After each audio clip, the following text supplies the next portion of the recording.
अस्सलाम वालेकुम friends, welcome to career short. आज हमने करना है PSY 502 का lesson number 20 which is new behaviourist. अच्छा जी, न्यू बिहेवियरिस्ट अक्सर लोगों को ये लगता है कि वो हैं जो कि बिहेवियरिज्म से इनकार करते हैं। जी, ये वो नहीं है।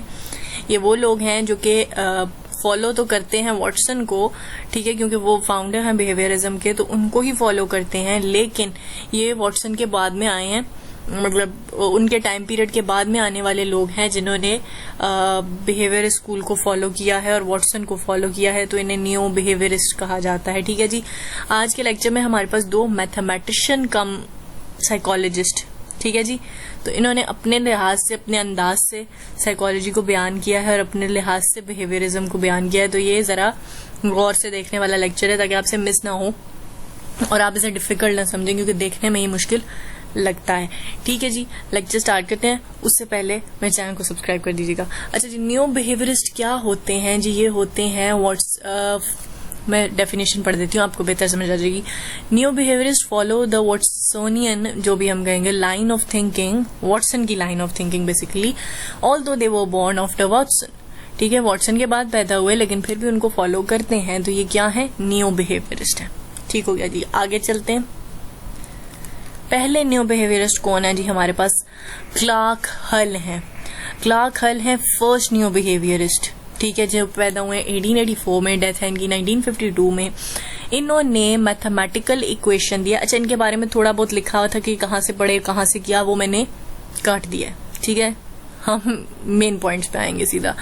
He gave a mathematical equation which explained his viewpoint. The equation is as follow: SCR is equal to D into V into X into SHR. Sorry.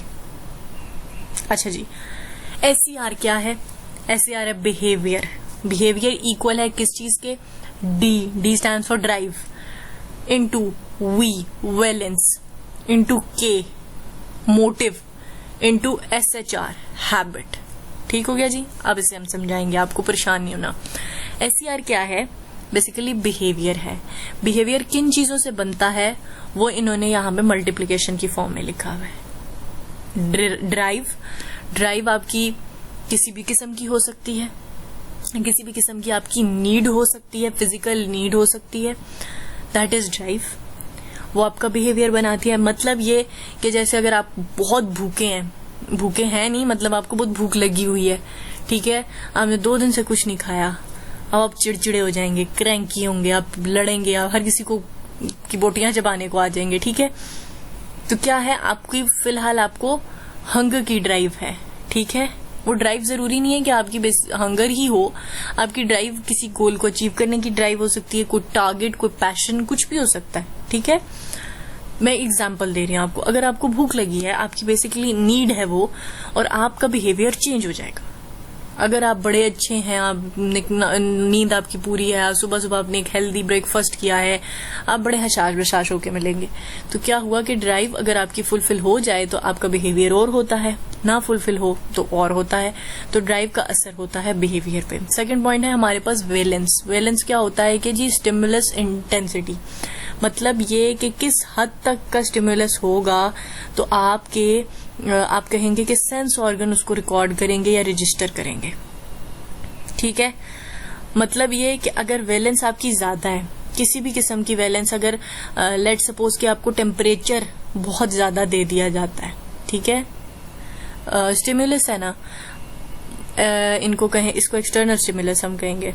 ठीक है जी, तो अगर आपको बहुत ज्यादा दे दिया जाता है टेम्परेचर और आपकी बॉडी उसको, मतलब उसने रजिस्टर करना शुरू कर दिया, फील कर करके वो घुटना शुरू हो गई है, तो अब आपका बिहेवियर किस किस्म का हो जाएगा? जाहिर है डिफरेंट होगा। अगर आपको ठीक तरह का स्टिमुलस नहीं मिल रहा है, स्टिमुलस की इंटेंसिटी बढ़ती जा रही है, आपका बिहेवियर भी चेंज होता जाएगा।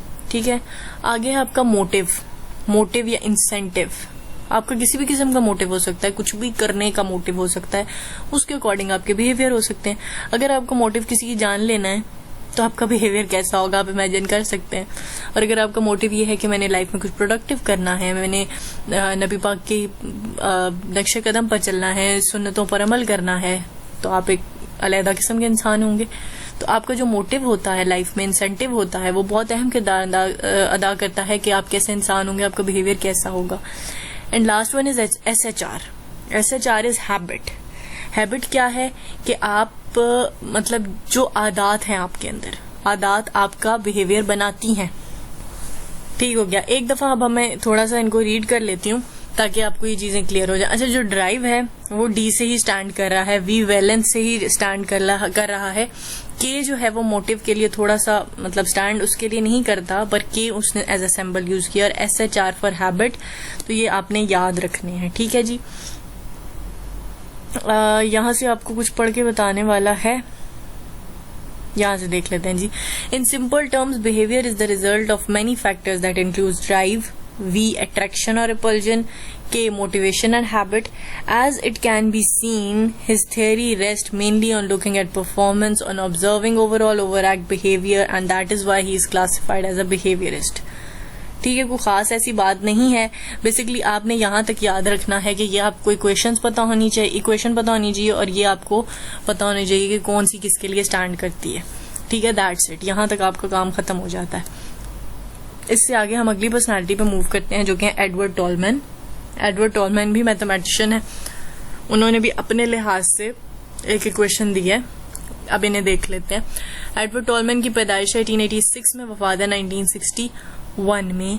ही said behaviour has a purpose, that is why he is also called a purposive behaviourist. ठीक है, इनका मानना यह है कि बिहेवियर का कोई ना कोई पर्पस होता है।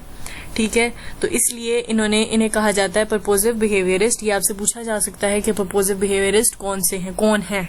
ठीक है, और नाम आपको दिए जा सकते हैं। तो एडवर्ड टॉलमैन है, आपने याद रखना है। इन्होंने जो इक्वेशन दी है that is B is equals to F bracket SA। ठीक है, इनकी बड़ी सिंपल सी इक्वेशन है, आसान है। बिहेवियर क्या है, is a function of F, और वो ये आपको पता है, अगर थोड़ी सी भी मैथ्स आपने पढ़ी होगी तो आपको आइडिया होगा इस चीज का, ये फंक्शन के लिए यूज होता है। Function of stimulation variable and antecedent variable. ठीक है, बिहेवियर क्या है, फंक्शन ऑफ सिचुएशन वेरिएबल और एंटीसीडेंट बिहेवियर। ठीक है, B stands for behaviour, F is for function, S is for situation variable और A है एंटीसीडेंट वेरिएबल। अच्छा, अब आपको नहीं पता कि जी सिचुएशन वेरिएबल क्या होते हैं और एंटीसीडेंट वेरिएबल क्या होते हैं। सिचुएशन वेरिएबल वो होते हैं जो कि बाहर हैं, ठीक है, एनवायरनमेंट में एग्जिस्ट करते हैं और हमें अफेक्ट करते हैं। ठीक है, दैट इज लाइक वेदर। सही हो गया जी।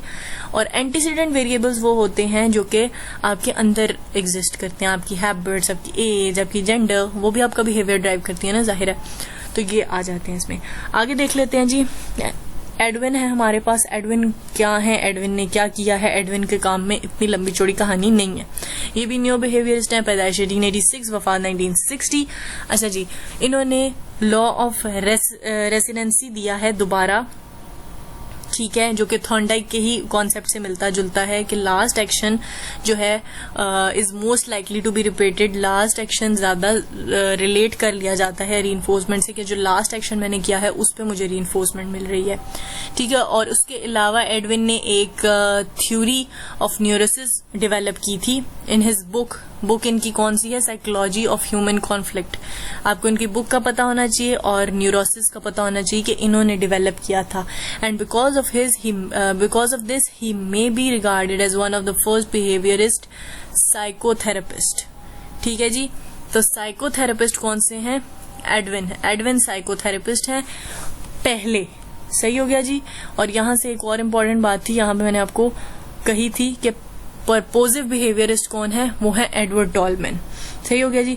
I hope I made it clear. Still any questions there, आप कमेंट बॉक्स में पूछ सकते हैं। मिलेंगे नेक्स्ट लेक्चर के साथ। टिल देन टेक केयर, अल्लाह हाफिज।